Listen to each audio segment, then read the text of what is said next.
Ace is a place with the helpful hardware, folks. I got my Christmas lights out. They're a huge, tangled, non-working mess. I showed Dominic our LED light sets. They last longer than traditional lights, and they're on a reel, so they're easier to handle. Ace is a place that knows nothing takes the joy out of Christmas like untangling lights that don't even light. Visit your neighborhood Ace now and get $3 in instant savings on select reels of LED holiday lights. Ace Rewards members save instantly in-store. Offer valid through November 30th at participating stores. Store stock only. See store for details. Limit 4.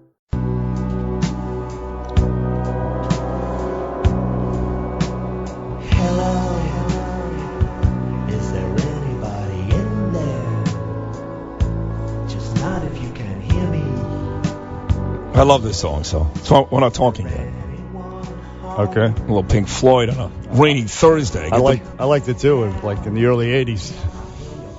So it's not good anymore? No, it's good. Break out the blue light and the best weed. It's what you take mescaline. No, you smoke weed today, but you can take mescaline too, sure. Why not? Well, it's a necessity. It's a requirement. You listen to enjoy Pink Floyd. You're funny. If it's not like this ridiculous amount of bass and somebody yelling and screaming, you're like, it doesn't work for you. No, I love Pink Floyd. Great. I really was into at any it. time, at any place. I kid you not. I used to, go to the planetarium and check out the Star Show. I've done that. You are received. Yeah, break it. This is an acid song. Let me hear. Go ahead, sing. Ships on the horizon. Nice. Sounds just like Gilmore. Oh, here we go.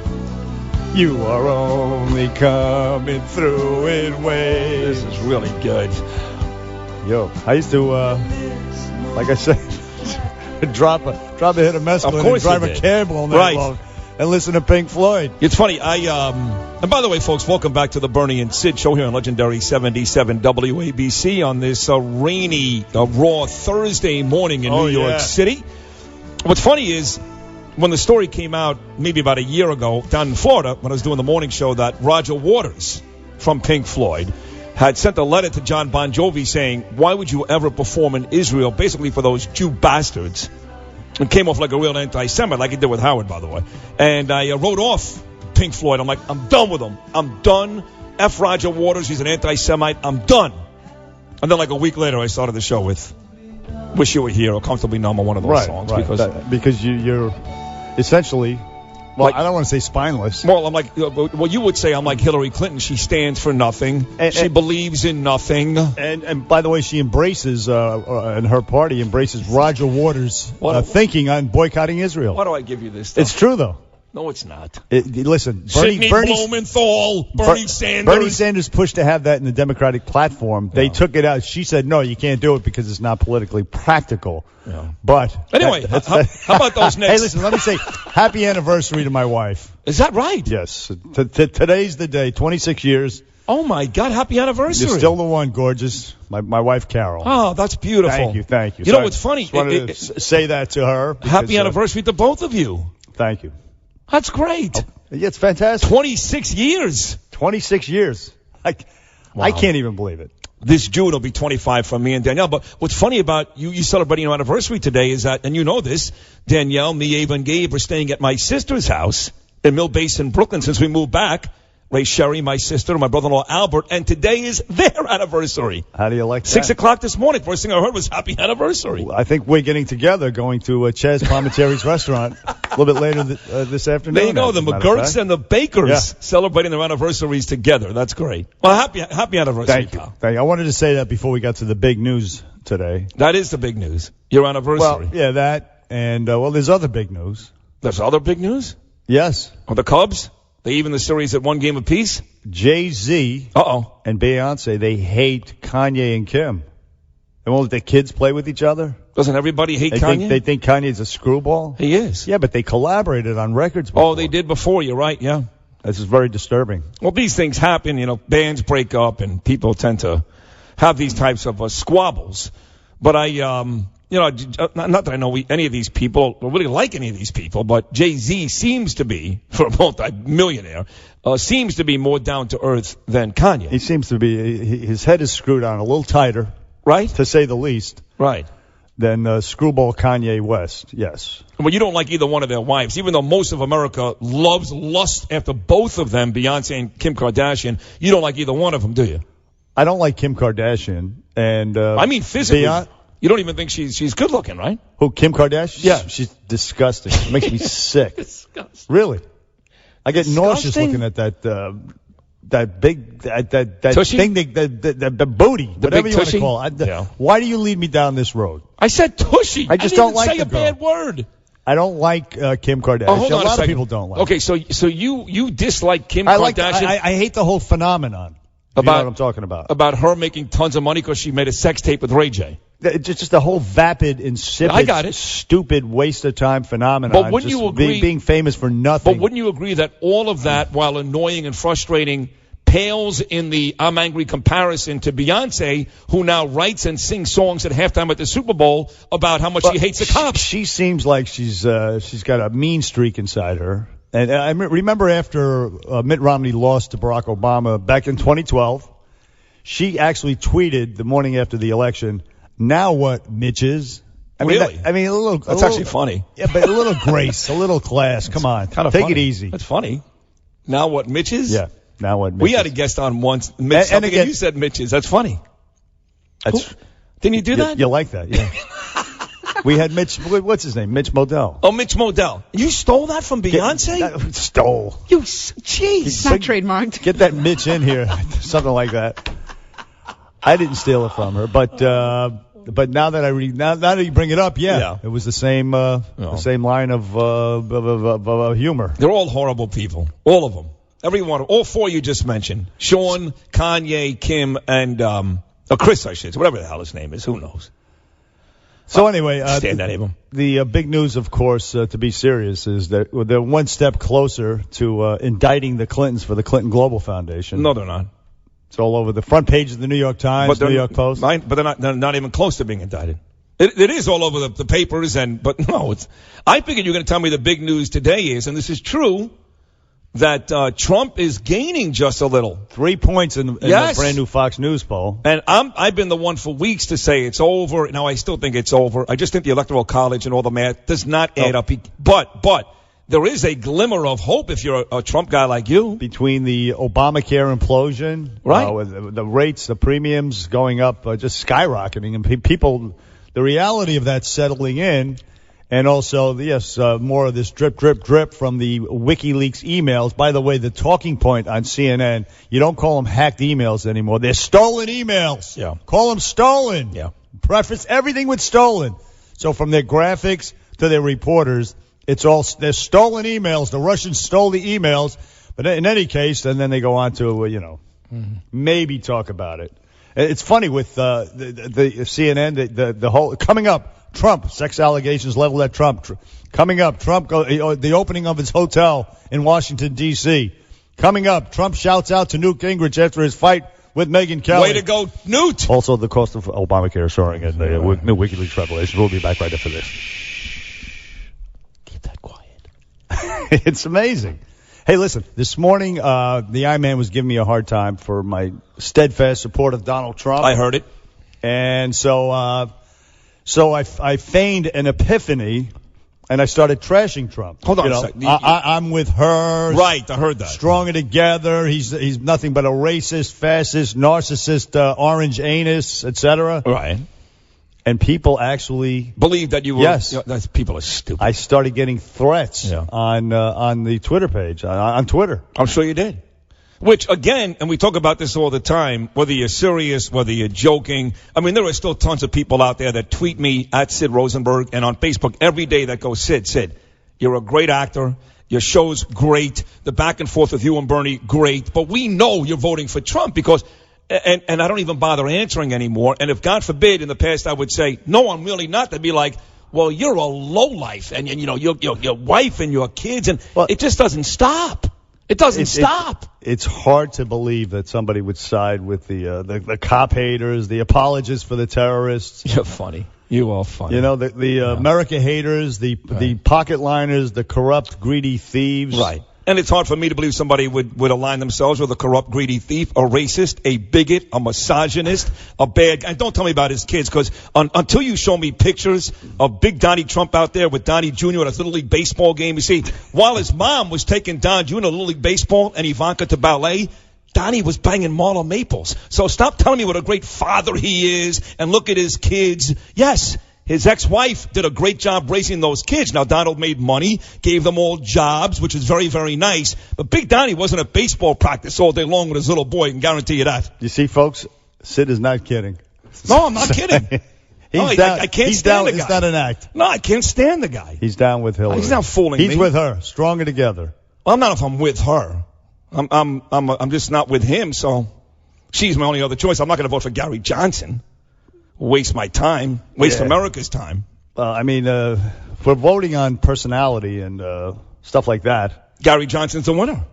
Or maybe Jill Stein. Jill Stein is the winner. Yeah. But if we're voting on issues, oh, stop. If you got to go with so. Trump. No, you don't. You have to go with Trump. You have to. No, you have to. Put America back to work. Oh, stop it. He ain't doing nothing. He's got no plans to do anything. He's going to keep the mining industry afloat. Oh, sure he will. He's not going to put the coal miners out. Oh, I can't. Well, if he wins, he'll be out there in West Virginia every day. Yeah, he'll be in Morgantown every day out there putting a heart out on himself. He's going to give the people in the inner cities choice for schools, charter schools. He'll spend the first 60 days trying to figure out how many pictures of himself and paintings he can put inside the Oval Office. That's what he'll do. Keep the refugees who potentially hate our guts out. He has the balls to say radical Islam. Damn right. Well, so do I, and I'm voting for Hillary. That's the problem. She won't say Radical it. Islam. All these things. She's great, bro. 1-800-848. You know what it is? She's great. A week and a half. She's great? Absolutely. How do you go from you can't stand her and she's corrupt and I'm voting for her anyway? I can't. She's great. That's exactly. I'm kidding. I can't stand her. She is corrupt. She's a liar. But she's the only choice we've got because he's a moron. Bottom line is he's a moron. Yesterday was her birthday. We're going to play Cut 8. She was at a... Yesterday was her birthday? Yes, it was. We have that in common. You know, you're funny. Yesterday was Bernard's birthday. I'm going to tell listeners this, and I wanted to sing him happy birthday, get him. So Flipper is like, he doesn't want to tell anybody, and I couldn't figure out all day long. I know. And it turns out this is the bane of my existence. You wouldn't tell anybody because it's the same birthday as Hillary Clinton. I was embarrassed. I'm still embarrassed. What's wrong with you? I can't even believe you just put 2 and 2 together. That was not my intention. I didn't realize yesterday was her birthday. And she was out on the campaign trail, and they started singing happy birthday to her, and it was a beautiful moment. Take a listen to it. I got to ask you, did anybody see the last debate? Well, the good news was it was the last debate. Yeah. Oh, well, thank you. Look at this. That is horrible. Her laugh. She sounded like the Wicked Witch of the West there, or the East, whatever the bad one was. She got on a broom and flew back to Chappaqua. That did sound bad. Right after that. So you're still going? Of course. See, I thought you didn't want to do it because one thing about Bernard is this. See, I'm all about bluster, and if we're doing well in the ratings, I'll tell you. Bernard is a very humble guy. I'm serious, and he's very uncomfortable talking about himself, and so I thought you didn't want to celebrate your birthday because of that. That is definitely the case, and you throw in the fact that it coincides with that woman's birthday, and it's a double whammy. My birthday is the day before. So keep it on the DL. My day is the day before Hitler. I'm April 19th. He's April 20th. I didn't get there. But maybe you're right. If I was born the day after, maybe I wouldn't want to celebrate it either. You were born on Hitler birthday eve. Yes. And you were born on Clinton, and you think they're practically the same.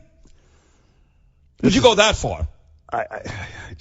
You're unbelievable. You know, you are. You're horrible. You're horrible. You make me feel. God. Hey, by the way, you weren't supposed to say anything. You know what's going to be really cool? The election is coming up in how many days now? 12? I think no. It's 12. A week from Tuesday. Yeah. Okay. So that day, you and I are going to do the show. It's going to be a great show. And after the show that day, I am leaving for a quick flight to Washington, D.C. My beautiful wife, Danielle, is going to be sworn into the Supreme Court. She can actually argue cases now. She's going to be the 9th Supreme Court justice? Maybe one day. But for now, she could actually argue cases in front of the Supreme Court, which is a really big deal. So we're going to go to D.C. that night, the night of the election. We've got to have dinner in D.C., be in that town for the election. The next morning, she's going to be sworn in. I will do the show from a very nice radio studio with you in D.C., and I'll be in and around the nation's capital the day of the election. I won't have to see you sobbing all over the studio here. And happiness, celebrating. Sobbing and weeping and walking around like a gorilla, like you're gonna punch somebody out because your girl lost. Oh, she's not going to lose. But I will say this. If she does, first of all, if she wins, I won't celebrate because I don't like her. If she loses, I won't sob because I don't like her. That has been my point, and you have to admit I've been consistent for 19 months, that no matter who wins this election, either one of them, A, things are not going to change all that dramatically. If you think they really are going to, you're naive and stupid. And B, either way, we're screwed because they both suck. 1-800-848-9222. Bernie and Sid back after this. 77 WABC. I'm Milo Yiannopoulos, the most fabulous supervillain on the internet, and you are listening to the Bernie and Sid Show. My man Milo, you know what? Crash just reminded me, Bernard, that on this glorious day, the anniversary, 26 years of Bernard and Carol McGurk, and the anniversary of Ray Sherry and Albert Baker, my sister, who I'm living with. 30 years ago today, on your anniversary, you'll be happy to hear this. What happened? As the Cubs last night evened up the World Series at 1 game apiece against the Indians, 30 years ago today, the Mets won their last World Series, beating the Boston Red Sox in Game 7, 1986. And the scary part about that is, 30 years ago? I remember it like it was yesterday. Of like course. yesterday? That was when the guy parachuted. What was it? Was it a parachute or not a parachute? A hang glided? Yeah, the parachute guy ended up in the boxing ring you're talking about in Vegas, but the hang glider. No. The guy came into the stadium. Hang glider, I think, not a parachute. Okay. I don't remember that though. I just remember it was the Mets won Game 6 on the Mookie Wilson play. That was Game 6. That's when Bill Buckner screwed up. Correct. Right. And that was, I was at Rutgers University on a rainy Saturday night. They played Game 7 on Monday 2 nights later. I'll never forget this. And while the Mets were playing a Game 7 against the Red Sox, and by the way, the Mets fell behind 3-0 that game and still won. The same night, the Giants were playing the Washington Redskins on Monday Night Football. And Joe Morris had a huge game. Oh, my God. I remember all this. I remember this. Jesus Christ. I was living in my parents' in the basement at home. I had my color TV on the Met game, a little black and white Sony Watchman watching the Giant game. And the reason why that Giant game was important was because that year, after the Mets won the World Series in October, the Giants beat John Elway and the Broncos in the Super Bowl that January. I remember that as well. Yeah. Of course. That was a great year. 86, the Mets and Giants both won. That was the Mets year. Was 30 years ago. Was when you had Keith Hernandez smoking and drinking beer in the dugout. In the dugout. That's right. And Kevin Mitchell doing lines off Darryl Strawberry's ass. Yes. those were the days. 1-800-848-9222. Bernie and Sid back after Nova tonight. 77 WABC.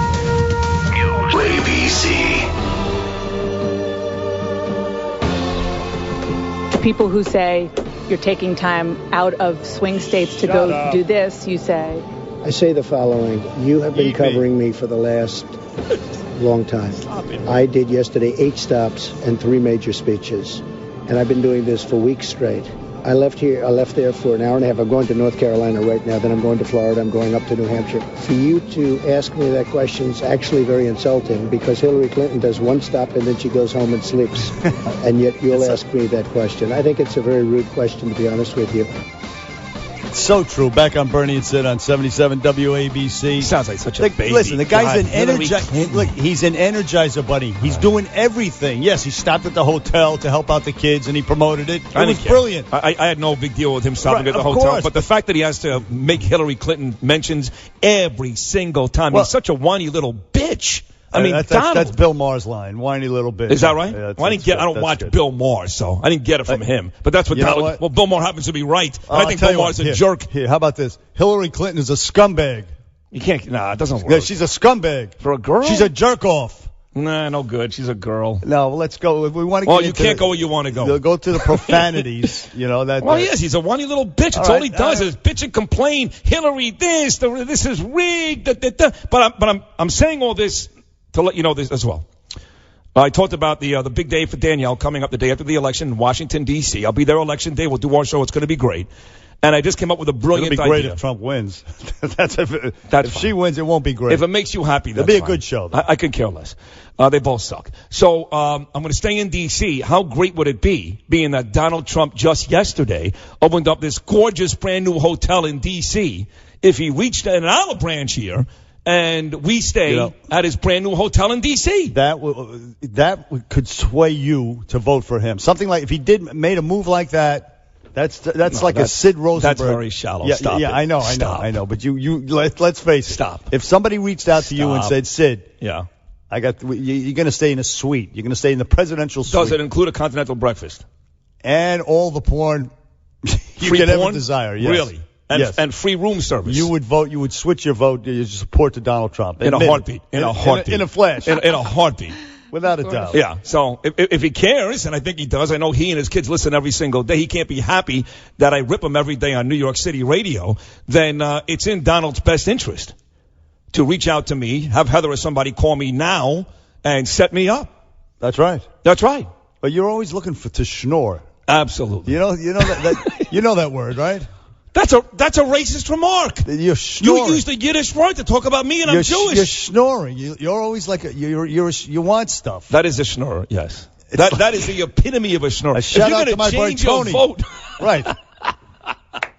I mean, you no shame, man. Talking about Tony, my brother-in-law Albert has an anniversary today. Tomorrow's his birthday, and we'll go into Tony Evangelista's place. He'll post open dinner. Here you go. Another attempt to schnorr a free meal. It's incredible. There's nobody better than me. Admit it. Nobody better than you at doing that. I can tell you. All I'm saying is, if Trump is serious about our relationship, which you seem to think he is, and he doesn't come on this show because he's so angry with me, when Danielle gets sworn in, this amazing honor, I'm so proud of her, that night, we'll stay in his new hotel, and that can sway things. Well, we'll wait for the phone to ring. Or we'll wait till Jill gets an email. We'll see what happens. What do you think the odds are, honestly? I think the odds are better that I'll be entertainer of the year at the BET Awards. I think that'll happen first. You can do that. I'll receive the NAACP Image Award before you get a call from Trump. Oh, boy. Hey, listen. I don't expect Donald to call, but Heather can call. Go ahead. I'm sorry. Now, listen, on a serious note about this hotel, right? Yeah. The whole point of the thing was people are saying, well, why are you doing it? Is to show that what he does in his private, in his world, like with the Wallman Rink up here in Manhattan. I did a good job. The Ferry Point Park golf course. Yes. They were under construction by the city, by government, until he took up for years. And he made it Cost overruns. They couldn't get it done. Bing, bang, boom, he does it like that. Same thing with the hotel down there. But that I will tell you, I know, but I will tell you that even his staunchest supporters were a little upset that the day after we got the information that Obamacare was spiking and going through the roof, that he did not spend all day just hammering that home when he's losing the election and with 13 days out. But he multitasks. He had a couple of other events. He had rallies. I know. She had one event yesterday. She doesn't need to. She's winning, Bernard. She doesn't need to. She's sliding. She's winning. Slipping and sliding, She's baby. winning. Slipping and sliding. No, she's not. Her husband's about to be indicted for this. That's fine. With these stolen emails. That's fine. With the Clinton Global Foundation, Obamacare is imploding. People are realizing how bad it is. You're a very smart guy. You know what? These polls, if it goes down to 1%, means nothing. The Electoral College makes it practically impossible for Donald Trump to win. He's not going to win. So, therefore, she doesn't have to be as active as he has, and it's been that way the whole campaign. The point of him going to the hotel, again, ahead of schedule and under budget. That's what I'll do for your country. The same thing I do with my private projects. Stupid move. Brilliant move. Stupid move. Go out there, hammer home. You're losing. You got 12 days to go. You got Obamacare ready to destroy this country. Do you want to stay at the hotel? He should have gone everywhere. Do you want to stay at this hotel? Yes. It was a brilliant move. Fine. It was a great move. Now listen, back in 2000, the Chicago Cubs, of course, in the World Series right now, and back in 2000, Donald Trump and Melania. In Wrigley Field, actually, he sang, well, listen to what he sang. Take me to the ball. Take me out, right. Seventh inning. 1, 2, 3. Take me out to the ball game. Take me out to the crowd. Buy me some peanuts and cracker jacks. I don't care if I never come back. Root for the home team. If they don't win, it's a shame. Or it's 1, 2, 3 strikes, you're out at the Oval game. Oh, my God. I think I'd rather hear Hillary sing happy birthday to herself like she did yesterday. That was awful. Oh. It's better than what Bob Dylan can do. That's fair.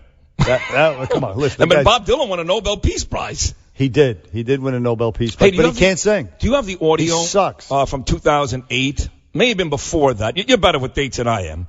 When Donald Trump specifically said that Bill Clinton was not good. great president and that Hillary is a tough cookie and would be a great. But you have all that? I have it right in my back pocket. Yeah, let me hand it to you. Son of a bitch. You're not going to play that. Of course you're not going to play that. Cassette. Now, I could have gone to flirty, like you always say, go before the show, do your show prep, I don't want to do that. Imagine that. I want you to have fun. But just so the folks out there who listen know, yes, not that long ago, before he was running against the Clintons, Donald Trump on tape called Bill Clinton a great president, and said his wife Hillary is so tough, she'd make a great president. But because he's running against them today, now he kills them. And that's your Donald Trump. She and her corrupt pervert husband went to his wedding. Of course they did, and gave him a beautiful gift. That's right. And he still spits in their face. Well, as he should. He played the game back then. He played the game, and now he knows the game, and he's going to fix the game. He don't know nothing. That's rigged against the common worker, the American people. Right. Like Michael Moore said it yesterday. He said it best. Michael Moore did say it. He said it. Listen, it was shocking. The downtrodden, it's going to be a big middle finger to the bought and paid for politicians out there and the media. Right. And he said it best. It was a shocker for you, wasn't it? He said it best. Okay, it was a shocker. I was surprised. In fact, I want to play that again. Actually, it wasn't a shocker because I told you we had played audio of Michael Moore. Number 2. Before you play it, he was on. Hold on. He was on Megyn Kelly's show about a month ago. Remember that? Yes. For like 45 minutes. That's right. And I remember the next morning saying to you, "Wow, I couldn't figure out who Michael Moore, this crazy liberal, was for." So I wasn't shocked that he was for Trump yesterday. Well, here's the thing. People like you and me, we have jobs. We have good health insurance. We're not relying on Obamacare. Right. We have been laid off. Although I did. I got laid off, and it killed me, Obamacare. We're good to go. Yes. We live in New York City. We have nice prospects. Let's put it that way. And a lot of these people do not. The people out there they're cut off. They're drowning. They don't know what to do. And Michael Moore sees that. And those are the people that rooted for Bernie Sanders and are now rooting for Donald Trump as well. And Michael Moore tapped into that. He talked about how Trump went to Michigan and actually told the auto executives, you move your plants to Mexico, God bless, go move them. But try bringing the cars back. I'm going to put a tariff on each car, 35%. Love it. And Michael Moore loved that. Is he going to do that to his own company, who makes items in 12 different countries, including Mexico? It will be universally applied. Right, sure. And then Michael Moore went on to say this. Okay. And it's why every beaten down, nameless, forgotten working stiff who used to be part of what was called the middle class loves Trump. He is the human Molotov cocktail that they've been waiting for. That's right. They might be penniless. They might be homeless. They might be over and up. It doesn't matter. So on November 8th, the dispossessed will walk into the voting booth, be handed a ballot, close the curtain, and take that lever, or felt pen or touchscreen, and put a big X in the box by the name of the man who has threatened to upend and overturn the very system that has ruined their lives. Donald J. Trump. There you have it right there on the Bernie and Sid show. Michael Moore, the icon of the left, he's voting and endorsing. Great American. He is fantastic. These are the people now that all of a sudden you find smart, appealing. I mean, I can just imagine over the years what you said about Moore and Imus. I can just imagine. A brilliant Irish Catholic. My boy, Michael Moore. Right. Bernie and Sid back after this. 77 WABC. Traffic and Transit. Well, the New York State Thruway northbound, right after 9A, there's some debris on the roadway. Pennsylvania Avenue in East New York between Riverdale Avenue and Dumont Avenue, there's an accident investigation blocking lanes. Upper East Side, East 93rd Street between 1st and 2nd Avenues. Cleanup continues due to an early morning multi-alarm fire. There are heavy delays in the area. Westbound, the LIE crowds in Van Dam Street to the Queens Midtown Tunnel, the East End. Eastbound, Lincoln Tunnel is heavy. Park Avenue to the Toll Plaza as you work your way to Galvin Plaza. Northbound, FDR Drive, it's down to 4 miles per hour, 135th Street to the Willis Avenue Bridge. This traffic report is sponsored by Body Regime. Call 1-800-407-3737 and unlock the doors to successful weight management today. 1-800-407-3737 or visit them at bodyregime.com. Channel 7's Bill Evans forecast for today calls for rain continuing to tonight. High today 54. Low tonight 46. Sunny, windy tomorrow. High again 54. Next traffic report about 15 minutes. I'm Dave Solomon on 77 WABC. Thanks, man. 77 WABC right here. Hey, Bernie. Bernie and Sid right here. And Sid and I, we went out to Ramsey Subaru on Route 17 in Bergen County, New Jersey last month. We met the owner, Art. What an impressive guy. The general manager, Josh, a great guy. They care about their product, and they care about the customer. A lot of Subaru dealerships out there in the tri-state. It's worth it, and it's to go to Ramsey Subaru on Route 17. It's easy to get to out there in Bergen County, New Jersey. Subaru, the only family, kid, and pet-friendly car out there. And Ramsey Subaru, the absolute place, the best place to get your Subaru. This is a family-owned business. You tell them Bernie and Sid sent you, get this, folks. You get a free remote start, which is perfect for the bitter cold weather ahead. You can heat up the car before you get in.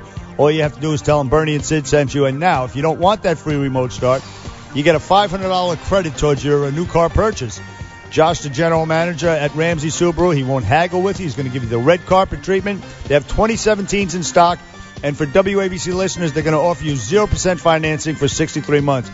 Ramsey Subaru, they can't make it easier for you to drive away with a brand new 2017. You get the 0% financing for over 5 years, a free remote start, or a $500 credit towards your new purchase. All you have to do is tell them Bernie and Sid sent you. That's Ramsey Subaru on Route 17 in Bergen County, New Jersey. Call out the beat. Maniacs like you say why they're voting for Trump, but that he would never vote for Donald Trump. Don't be ridiculous. Jay from Jersey, around Bernie and Sid. Good morning, Jay. Hey, how you guys doing? We're great, man. Jay. What's up, bro? I think Michael Moore wasn't endorsing him. He was actually speaking for the frustration that a lot of voters You feel. think that, right? Look at politicians. Yeah, I mean, You think that? Yeah, feel that okay. way. All right, well, listen to the rest of his statement then. Take a listen. They to it. see that the elites who ruined their lives hate Trump. Corporate America hates Trump. Wall Street hates Trump. The career politicians hate Trump. The media hates Trump after they loved him and created him and now hate him. Thank you, media. The enemy of my enemy is who I'm voting for on November 8th. There you go. Sounds like he is voting for him. Okay. Jay? I mean, you know, the thing is, I was a former Bernie guy, and I can't stand Hillary. There's no way I would vote for her. So are you voting for Trump? I'm torn.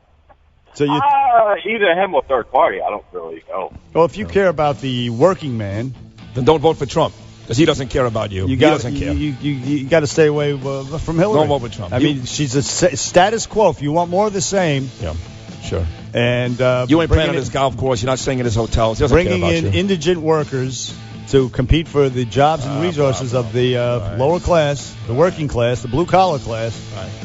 You vote for Hillary. Yeah. Carl Higbee's coming up next. ABC. Yes, you can sail the 7 seas. Yes, you can put your mind at ease. You know, when the song comes on and on, hour number 2 of the Bernie and Sid show, it says one of two things. Either this next guest was, in fact, in the Navy, or, in fact, our next guest likes water sports. Well, I doubt the latter is true. Right.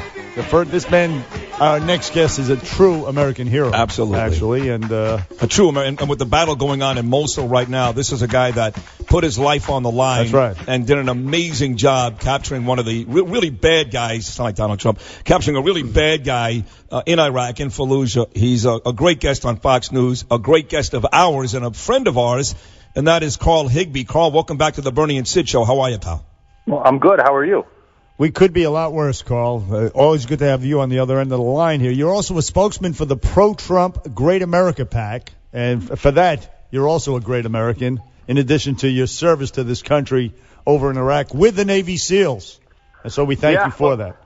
Did a thing or two, so just part of the job. Hey, let me ask you, before we get to the battle in Mosul, I actually thought about you, Carl, a couple of days ago.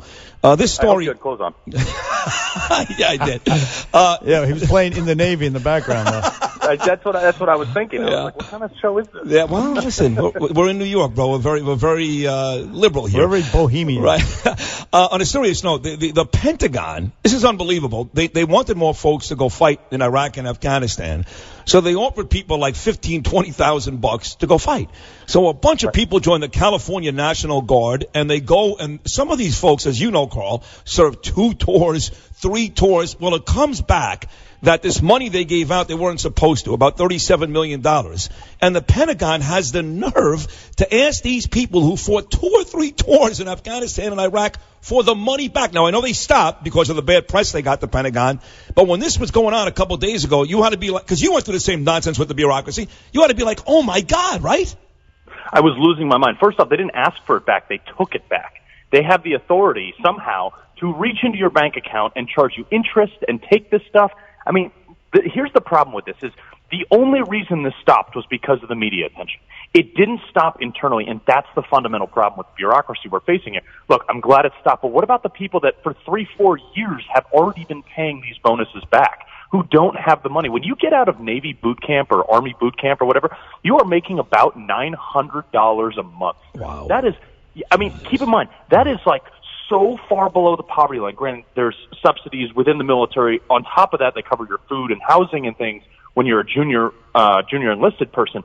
But think about the fact that these soldiers, some have 10, 12 deployments. You said 3 or 4. Some of them have, like the far fringe, have 10 or 12 deployments. Wow. And they signed a legally binding contract with the government, with the Department of Defense, that said, if you serve this much time, we will give you this much money. That's they right. served this much time. The government went back and seized those funds from them after they served their duty. And not only that, but some of these guys, and correct me if I'm wrong, you know more about this than I do, obviously, some of these guys also had to pay attorneys to help them out against the government, yes? Correct. So you have people that have had to refinance their house, paid fees associated with that. One guy had to pay back $25,000. They didn't give him a payment plan. They gave him the opportunity to pay it back or face interest charges. So he refinanced his house at his expense, which cost, you know how that goes, a few $1,000s.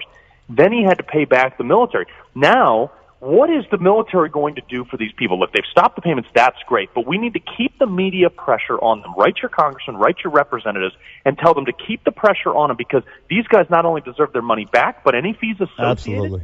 Yeah, I mean, this is absolutely ridiculous. Hillary Clinton can lose $6 billion, lose it, like no accountability, lost, gone, adios, when she's Secretary of State, and nobody blinks an eye, bats an eye, does anything. She's not in trouble. But you hand out $37 million in legal contracts in exchange for service to the United States of America, and then you take it back. Where's the accountability? It's disgusting. And not only that, but it also, they didn't do the right thing. In other words, they knew that this was occurring until, as you pointed out, the media attention focused some light on it. Nobody said along the pipeline, said, well, this is wrong. We can't do this. I mean, we made the mistake. Let's help these guys out. Nobody said that until this past week, for God's sake. It's incredible. It really is. And this is the problem is, and this is the same, along the lines of the same thing when I wrote my book, Battle on the Home Front, on active duty, because I called out these problems. I actually, in my book, talk about pay deficiencies to the U.S. military that went unaddressed. And the military, you know what their response to that line was? Take it out. It makes us look bad. I said, no, it doesn't make you look bad if you fix the problem.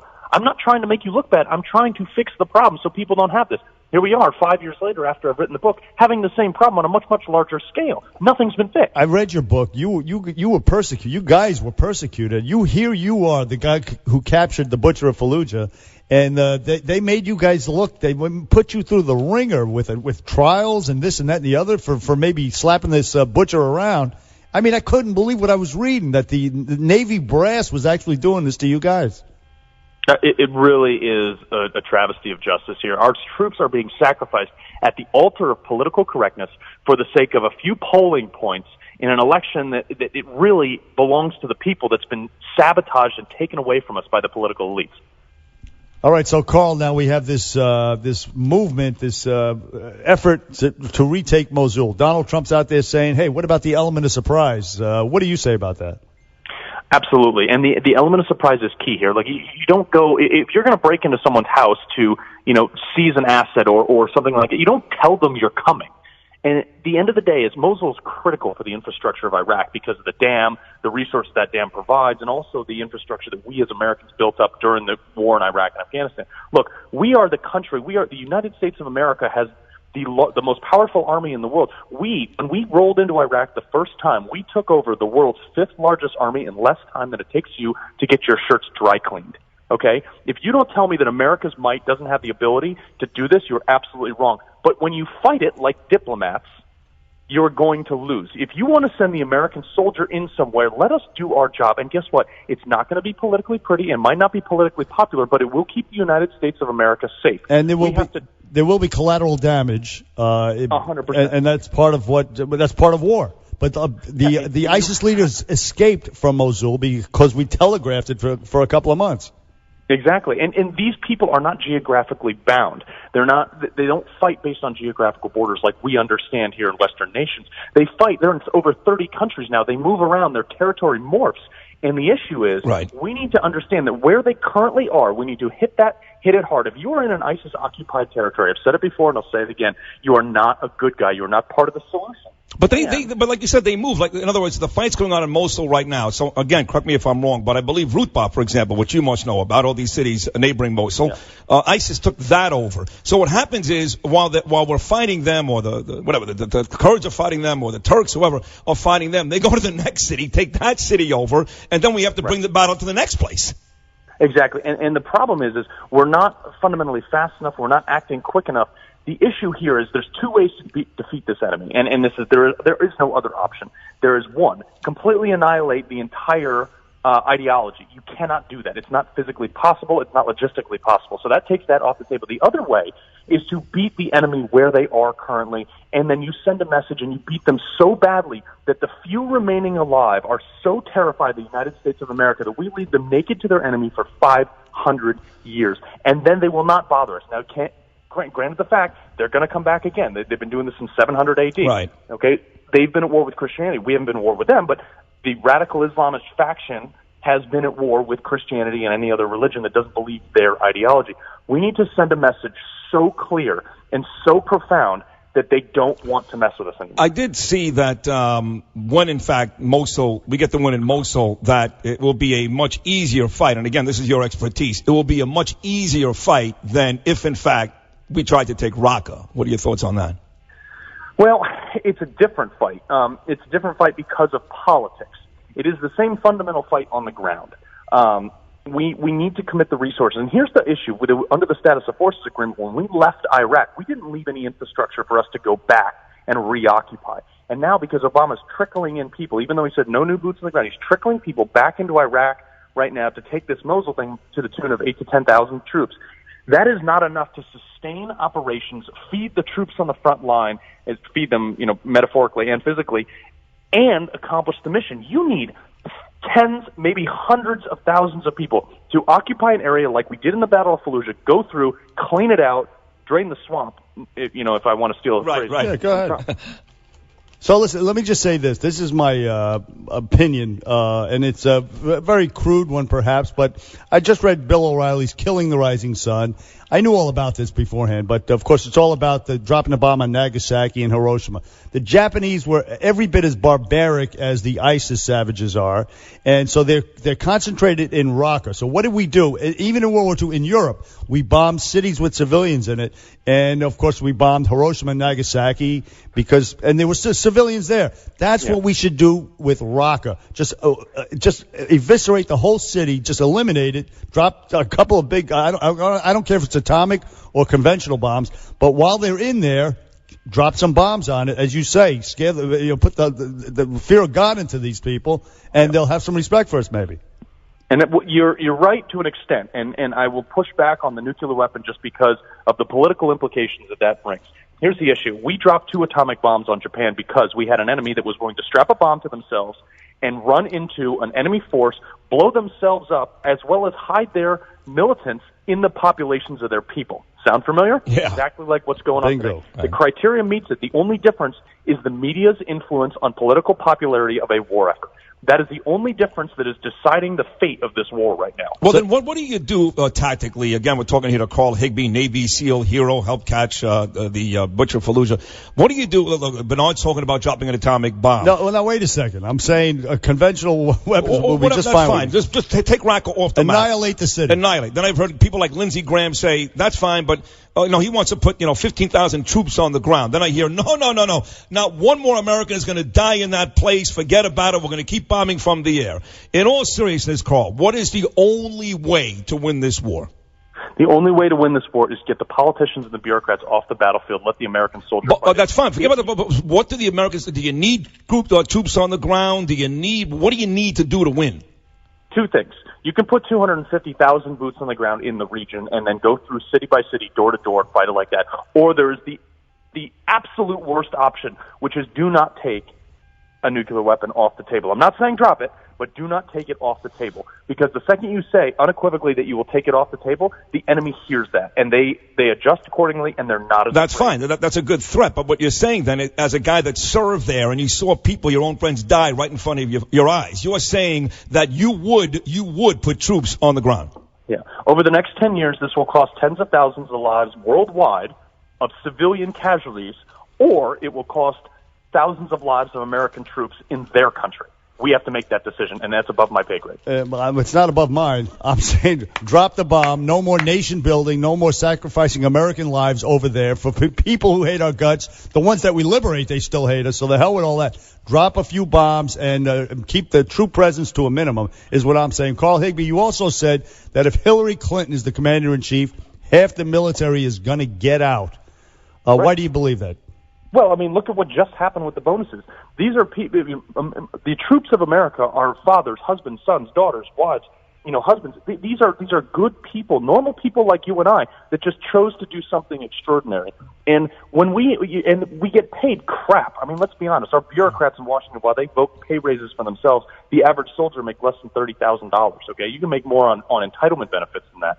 And when they see their government not holding up to contracts that are legally signed and bound, they don't have any faith. Additionally, Hillary Clinton has left American troops out to die. You see Benghazi. She was on the wrong side of Libya. She was on the wrong side of Syria. She was on the wrong side of the Russian reset. Her foreign policy experience has amounted to a total of failures. Nothing has been successful under her foreign policy reign, and our military sees that. And we worry about, are we the ones who's not going to be coming home? Yeah, but Donald Trump says impolite things about women. Yeah, that's right. How are you going to deny that now? Yeah. Donald Trump called somebody fat, so obviously that makes him not fit to be. Well, he said more than that. Are you? Yeah. Well, yeah. I mean, but let's be honest here. Like, oh, sorry, he hurt somebody's feelings. I don't listen. I'm not voting for Donald Trump, but I don't care what he calls women either. I mean, I do, but that's not why I'm not voting for Donald Trump. I would ask you. I know you are. Obviously, you're his number one cheerleader. You and Bernard. I want to ask you about these sniper things. I'm amazed by this. I mean, obviously, I fell in love with Chris Kyle, like most of America, outside of Michael Moore did, and there seems to be somebody there now. On who he's fighting for, we don't know, but he's doing a great job. He's taking out ISIL guys every single day, including there was about to be a public execution a couple days ago in Mosul. A young teenager was about to be beheaded, and the ISIL guy actually brought the axe all the way behind his back and then took a bullet right in his forehead. No one knows who this guy is or exactly who he's working for, but he's doing a great job for us. What about these snipers that go out there and do this work relatively anonymous? Well, here's the issue with that. You have one person that is acting with no bureaucracy, no diplomacy. He's just killing bad guys. Right. One person is fundamentally changing the news cycle and the course of this war over the last week because now he has instilled fear. Imagine if an entire nation had the same sway. Right. He's like Charles Bronson. You have a million Charles Bronsons. You're going to be doing great. We have a few hundred SEAL snipers right now that could probably shoot better, farther, faster, stronger, everything than this guy. Put them out there and eliminate the bureaucracy. Just say, hey, go kill bad guys. Guess what? This war will be over in 90 days. Wow. Carl Higbie, a former Navy SEAL on the Bernie and Sid show, has got a couple of books. One of them is Battle on the Home Front, a Navy SEAL's mission to save the American dream. And the other book is Enemies, Foreign and Domestic, a SEAL story. Where you guys were absolutely persecuted. It was disgusting, but the hero of Fallujah, Carl Higbie, we thank you for appearing on the Bernie and Sid show. Excellent job, Carl. Thank you, buddy. Thanks for having me on. I appreciate it, guys. All right, pal. You take care. There he is, right there. American hero. Trump's number one guy in the military. Well, not going to hold out against him. Excuse me? What? He's a hero. Absolutely. Nothing but worship and praise. Nothing can change that, even a vote for Trump. And I inferred he's for dropping the bombs instead of sending the troops. That's exactly not what I got. That's what I got. 1-800-848-9222. Bernie and Sid back after this. Two brains, stations, one show. Guaranteed to be enormously successful. 77 WABC.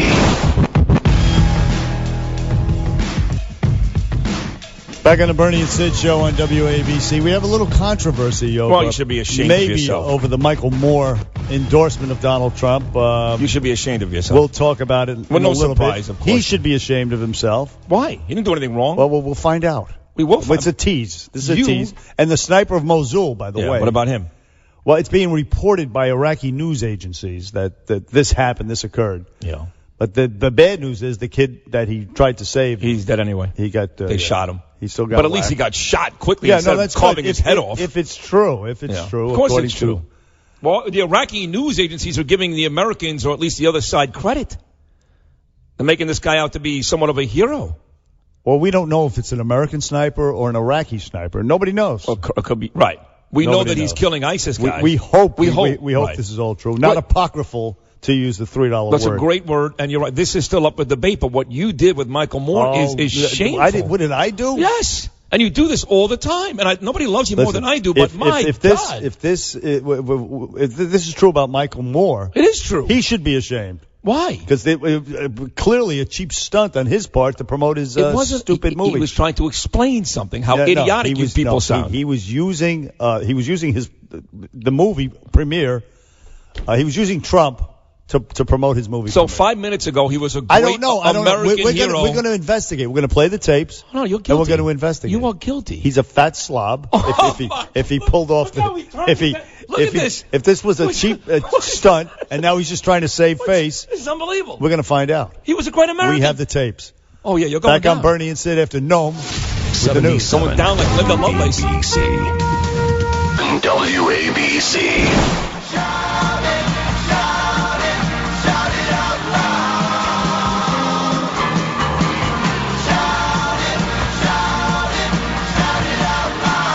Back here on the Bernie and Sid show. About another 18 minutes before Curtis and Kubi come your way. A week and a half left to this interminable election season. Yeah. I can't believe it's almost over. Thank God. Yeah. Really? At this point. Enough. Oh, gosh. It's enough. It just is. It's just enough. It's run its course. It's been a year and 2 months since Megyn Kelly asked Trump that question about, you've said a lot of things about women. Yeah. You've called them fat slobs and pigs. Only Rosie. That's been a year and 2 months. It's been 30 years since the Mets beat the Red Sox today. Game 7. 30 years today. This is your anniversary.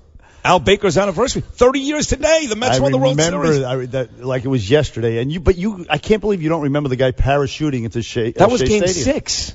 I think. Whatever it was during that season. It was Game 6. But I mentioned it to you before. That's not what comes to mind right away, buddy. The Mets won the World Series. I was dating a girl in Staten Island. I was driving back from Staten Island, and I was passing through the area when it happened. And which is she by Toad Hill Slauson, classy Staten Island chick, or like a Father Capituano type of chick? The latter. Yeah, I figured that. Yeah. Well, which is more fun, by the way. Oh, absolutely. No doubt about it. Listen, but it was a little geographically undesirable. I got you. So, I had to break it off. Met World Series, that's how I got my job with you at the Fan. That's how I ended up getting, I know it was 86. I'm talking about the 2000 World. 30 years ago today, the Mets beat the Red Sox in 86. But in the 2000 World Series, when the Mets lost to the Yankees, I was actually working at W1EW. Doing the morning show. Sports guys. You know who my assistant program director was? Sports guys. Craig Schwab. No kidding. Yes. That's our boss here at WABC. And it was me and the radio chick Leslie Gold and Ron and Fez and Opie and Anthony, this whole station. And the FAN at the time did this big show outside of Rockefeller Center for the Met-Yankee deal with Mike and the Mad Dog, and that's where I met Mark Chernoff. And he brought you to WFAN and the Imus in the Morning Show. A couple of months after that, when I was let go by NEW, I was considering moving back to Florida, and Charlie said, before you move back to Florida, we may have something for you here. He saved your career. Maybe not. Catch-22. Hey, let me ask you this. Have you ever worked have you ever worked a regular paying job? Sure. Like what? Tell me. I worked for my dad for a while. Doing what? He's a chemical engineer, so I would go to hospitals and department stores and even small businesses and offer. My dad actually makes the product himself to clean boilers and cooling towers and that type of thing. And I worked for a very long time for my brother-in-law, Albert. I live at his house right now in Brooklyn and Mill Basin. He owns Warren's World, which is one of the biggest electronic dealers. He actually sold to Crazy Eddie, The Wiz. He's been around for 30-something years. That's how big he is. So you were a sales guy on the floor selling TVs. I did out that. in Brooklyn. And I also helped in the back where we shipped out UPS every day and delivered TVs to people's houses. Wow. So, yeah. Sid Rosenberg. Oh, man, I was getting down and dirty. I like it. I had no idea. I never knew that. That's when I showed up because back then I had a lot of issues and I was out late some nights. So you're working for your relatives, and they both fired me. I'm the only guy to get fired by his dad and his brother-in-law, and by a couple of big broadcasting operations. Everybody else, right? That's funny, man. That's funny. Hey, speaking of funny, this Michael Moore, he may have pulled a fast one on us. No, he did not. You pulled the fast one. I didn't pull anything. I'll tell you what happened. You'll do anything to make Trump sound good. Flirty. Yo. What did I texted you and I said, there's the videotape of Michael Moore talking about Trump. Yeah, talking about Trump. Said, good idea. And you got the clips. Yeah. You listened to it, she got the clips. But I've been told this, and please don't take this the wrong way, because again, you're doing all the work. I get it. But a lot of the people that love this show on the left, we have listeners on the right and the left. I know people don't believe that, but it's true. And they go, why is it every time Bernie and Flipper play a Trump cut, they always, or some cut about Trump, they leave out the part that's not so nice about Trump? I go, well, they're pro-Trump. Listen, we're like the CNN of Trump supporters. We blame Crash. We are advocates. With Fox News. This is the Fox News. The Fox News, whatever you want to call it. Listen, if I support Trump, I'm not going to look for clips that hammered Donald Trump. And I very rarely, I laugh along, I play along, I will argue, but I never say to you, well, you should have played. But in this case, this is so shameful on your part. This so is a lot. Desperate. First of all, Michael Moore, of course, is not going to vote for Donald Trump. Everything that Michael Moore said, he believed. He meant it. No. He was saying how idiotic Trump supporters are. You sound like this. No. Yes. I'll play the tape for you. Yeah, that he's talking. He's talking about you. Okay, let's play it again. This is you talking. This is the first clip I'm going to play is something he said that Trump did, which is factual. And he says this is why you're underestimating the efficacy of Trump's campaign. He's talking in your voice, buddy. Listen, I know what he's doing, but he's actually reciting. He's chronicling something that Trump did. Take a listen. Donald Trump came to the Detroit Economic Club and stood there in front of the Ford Motor executives and said, if you close these factories as you're planning to do in Detroit and build them in Mexico, I'm going to put a 35% tariff on those cars when you send them back, and nobody's going to buy them. It was an amazing thing to see. No politician, Republican or Democrat, had ever said anything like that to these executives. And it was music to the ears of people in Michigan and Ohio and Pennsylvania and Wisconsin, the Brexit states. So how from Flint, Michigan, by the way. There you go. That's not. He's saying what happened. He's saying this is why he has this groundswell of support out there. Donald Trump has because of this. Because of this is the reason the why. stuff that he did. That's the reason why. But I would never sincere and legitimate. But I would never vote for Donald Trump. But he wasn't mocking anybody there. I think he was. He was saying this is why Trump has this kind of support. All right. And then what did he say on Don Lemon? Well, we have the cut of him on with Chris Matthews. Yesterday. Yeah, well, it turns out that he's going to vote for Hillary Clinton. Of course he is. It turns out, but of course he's not an idiot. Nevertheless, everything he said was true. So he's going to go. So let me get this straight. He's going to go on because he actually tweeted, Michael Moore, that everything he said was taken out of context. Everything. I got his tweet right in front of me. Okay, read Okay, hold on 1 second. Don't go anywhere. What did he say in that clip we just played that was out of context? I guess Michael Moore mocks Donald Trump for Trumpland documentary. That's not it. Here's Michael Moore's exact tweet. Flint says, righties have doctored the clip from my film to make it look like I'm pro-Trump, but I got 8 million views, sending millions to iTunes. I'll go with it. Trumpland #1. See, so it was a cheap stunt on his part, but yet the stuff but he you said, believed it. The stuff he said was sincere. No, it wasn't. Donald Trump went to those executives and said what he said. So if he was sincere about it and he was so impressed by it, why would he have said this on Chris Matthews? Why have you fallen in love with the political possibilities of President Hillary Clinton? I've been in love with her for 23 years. But you never voted for her? No, because I'm able to separate my personal feelings and my forbidden love from the political issues. I just think I have felt for a long time that she was a force for good, that what she believed in and the things, the people that she cared about. Now, I have my disagreements with her politically, and that's why I was for Bernie and I was for Obama in 2008. Who would you prefer with the nominee right now? Do you prefer it was her or would it be right Bernie? now? Tonight? You'd prefer Bernie right now? No, Hillary Clinton. You voted for him. Why'd you vote for him if you don't want him? Because he lost. Hardly. So what? So what it does wasn't that a big. prove? He sounded like me to be honest. What It does was a that big prove? endorsement. That's right, exactly. What he was saying in that Trumpland clip. And nobody doctored it. This is what he said. He said it was doctored. He was saying that Trump is tapping into the fear and the anger of the voters out there, of the He was workers, mocking the disaffected workers. No, he wasn't. Yes, He's not he mocking was. me. I'm not a disaffected worker. But he's mocking Trump's supporters. I have I know you do. great health care. I know you do. I have a good job. He's I'm mocking. fine. He's mocking the Trump supporter. No, he wasn't. He cares about the Trump supporter. He thinks maybe they're misguided. He understands though why they're pissed off. Michael Moore cares. He was about articulating what they think. And why they're going to vote for Trump. Okay. And he was right about it. Okay. But he wasn't mocking anybody. I felt like he was. Because I don't know how you go out there and you say all these wonderful things about a candidate and go, but I never vote for that guy. Like me, I'm not saying anything wonderful about Donald Trump. In his world, he can't say it because he would be stigmatized and ostracized. Oh, so you think he's going to pull the lever for Trump? No, but I think deep down inside he has some sympathy. He actually empathizes with or agrees with some of the things that Trump says. He actually said, I don't agree with Hillary politically. Well, listen, one more clip from Michael Moore. All right. And so let's see if he's mocking. Take a look. Let's see. They see that the elites who ruined their lives hate Trump. Corporate America hates Trump. Wall Street hates Trump. The career politicians hate Trump. They see.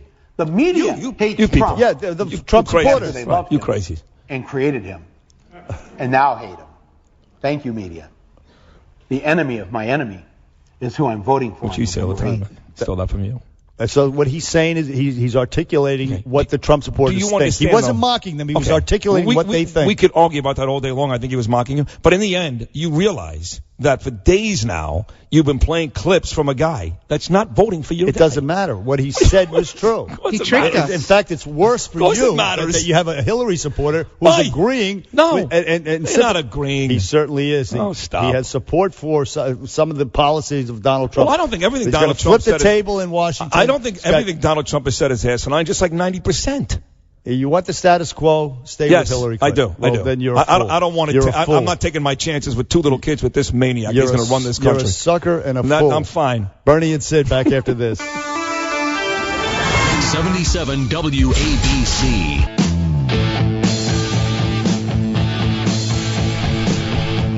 Back on the Bernie and Sid show on WABC. Had a great time today, brother. Yeah, it was a lot of happy fun. anniversary. It was fun. Oh, thank you, man. Thanks. Enjoy. Happy Friday Eve. Yeah. So let's see. Week and a half? Week and a half, baby. That's it. And then we're going to show you how boys become men. Everybody out there, what are Bernie and Sid going to talk about? You should be asking Mark Simone that. Just watch. Or listen, I should say. And you can watch. Well, that's a whole other story. Never mind. Curtis and Kobe up next. Two maniacs. Love you, man. Peace. No homo.